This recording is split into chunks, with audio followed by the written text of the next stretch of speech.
වටේ වෙරළු ගහේ වෙරළු හොඳට පැහිලා. අද මේ වෙරළු ටිකක් කඩාගෙන රසම රස තම්බපු වෙරළු අච්චාරුවක් හදන්න ඕනේ. ඔන්න එහෙනම් යාළුවනේ අද අපි තම්බපු වෙරළු අච්චාරුවක් හදමු. අපි වෙරළු ගෙඩි ටිකකුත් කඩාගෙන එහෙනම් ඉක්මනට වැඩේ පටන් ගමු.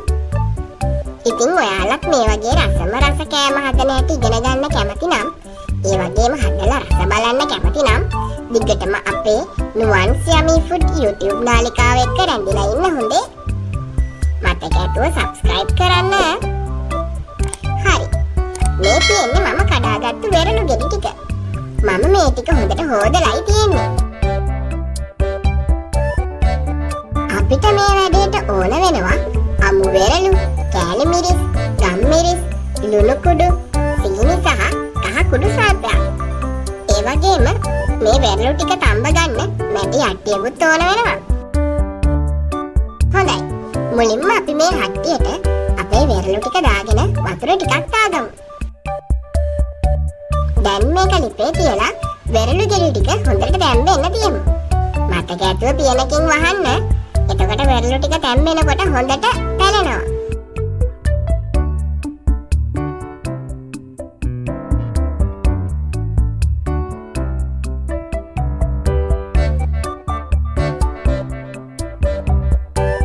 මේ වගේ ඔක්කොම වෙරළු ටික ලස්සනට පැලෙන්න තම්බ ගන්න.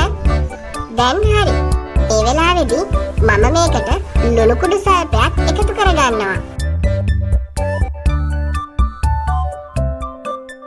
වෙරළු ටික හොඳට තැම්බිලා.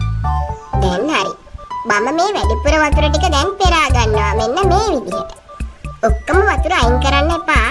පොඩ්ඩක් අඩේ ඉතුරු කරගන්න. දැන් වෙරළු ටික මෙන්න මේ වගේ පොඩ්ඩක් වටේට කරලා මැද වතුර තියෙන තැනට අපි සූදානම් කරගත්තු කෑලි මිරිස්, ලුණු කුඩු, ගම් මිරිස්, සීනි සහ කහ කුඩු ටික එකතු කරන්න. මේ ටික උණු උණුවේම කරන්න ඕන හොඳේ. දැන් මෙන්න මේ වගේ හොඳට මේ ටික කලවම් කරලා හට්ටියේ රෙදි කෑල්ලකින් අල්ලගෙන මෙන්න මෙහෙම වෙරළු ටික හොඳට පෙරලා ගන්න. හොඳට හැම ගෙඩියකම අපේ මිරිස් මිශ්‍රණය ගෑවෙනකම් හොඳින් කලවම් කරගන්න. දැන් පොඩ්ඩක් කාලා බලමු. ලුණු එහෙම බලලා අඩු නම් ටිකක් දාගන්න. හරි. දැන් නියම රසට තියෙනවා. යාළුවනේ බලන්න ඔයාලට කටට කෙලවුණනව නේද? එහෙනම් ඉතින් බල ඉන්න නැතුව අමු වෙරළු ටිකක් හොයාගෙන ඔයත් හදලා කාලා බලන්නකෝ. මම දැන් මේ ටික මෙන්න මේ විදිහට පිඟානකට දාගන්නවා. ඔන්න යාළුවනේ මම දැන් මේ තම්බපු වෙරළු අච්චාරුව කන්නයි යන්නේ. හරිම රසයි. එහෙනම් තවත් අපූරු කෑමක් අරගෙන එනකන් අදට මම යනවා. මතක ඇතුව මේ වීඩියෝවට ලයික් එකක් දාලා කමෙන්ටුවකුත් දාගෙන යන්න හොඳේ. යාළුවන්ටත් ෂෙයා කරන්න අමතක කරන්න එපා.